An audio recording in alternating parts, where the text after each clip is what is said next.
Berikutnya kita masuk ke hukum konservasi momentum.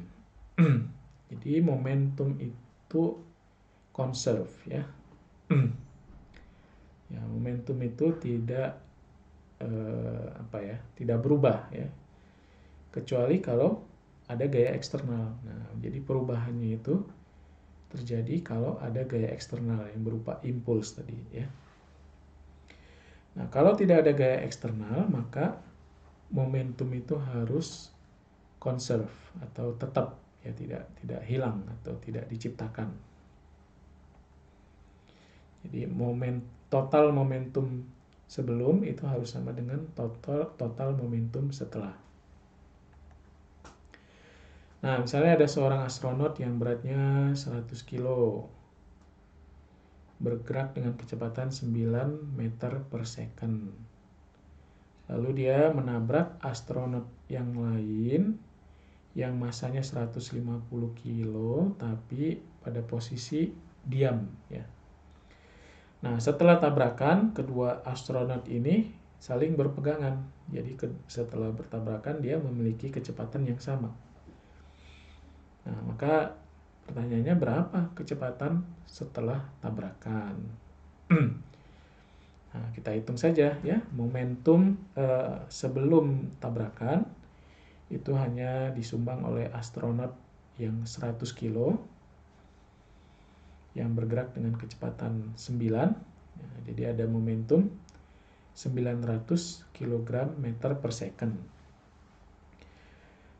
Nah, kemudian setelah tabrakan, astronot yang masanya 150 kg juga bergerak ya dengan kecepatan tertentu. Nah, maka di sini massa yang bergerak menjadi double ya, sedangkan kecepatannya itu sama. Jadi total massanya 250 kg dan total momentumnya sama dengan sebelumnya yaitu 900 ya. Maka kecepatannya adalah 900 dibagi 250. Nanti besarnya positif berarti searah dengan arah kecepatan astronot yang pertama. Oke, nanti kamu bisa ya tuliskan ya berapa kecepatan yang terjadi setelah tabrakan. Baik, ini kasus yang lain. Seorang pemain rugby yang massanya 75 kg bergerak dengan kecepatan 2 meter per second. Nah, kemudian dia menabrak seorang pemain lain yang bergerak dengan arah berlawanan. Yang pemain lain itu punya massa tubuh 100 kilo, jadi lebih berat ya massa tubuhnya. Tapi kecepatannya lebih kecil ya, yaitu kecepatannya minus 1,5. Nah, kalau kita lihat ini total momentumnya, pemain yang pertama itu 75 kali 2 atau 150, sedangkan pemain yang kedua juga 150. Nah, jadi sama-sama ini ya, besar momentumnya itu sama gitu. Tapi arahnya berlawanan. Kalau dijumlahkan, maka total momentumnya adalah 0 ya. Nah, maka pertanyaannya setelah tabrakan itu mereka bagaimana? Ya, apakah akan diam di tengah ya,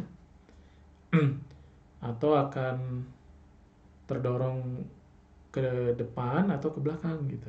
Nah, apakah terdorong ke arah pemain A atau ke arah pemain B gitu? Nah, maka kalau misalkan tabrakan itu terjadi di udara, kalau tabrakannya terjadi di udara dan tidak ada pantulan gitu ya, maka tentu dia itu akan diam di tengah gitu ya. Nah, udah diam di tengah dan jatuh gitu. Jadi tidak ada pantulan ya.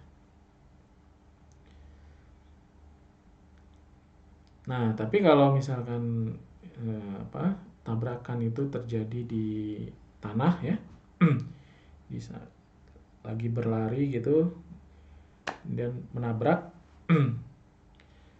nah maka nanti boleh jadi nanti ya, misalkan pemain yang kedua ini kan lebih besar badannya.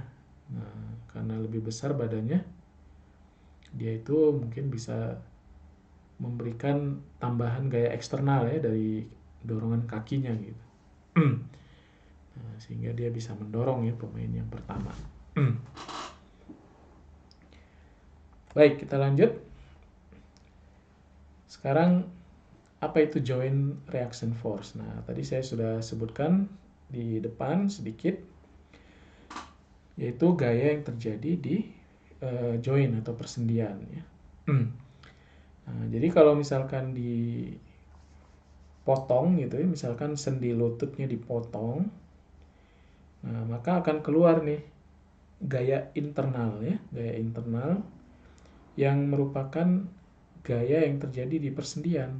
Nah, gaya yang terjadi di persendian itu kenapa? Dari mana gayanya? Yaitu dari, kalau yang dari atas yaitu dari massa tubuh ya. Massa tubuh itu akan mendorong sendi ke bawah.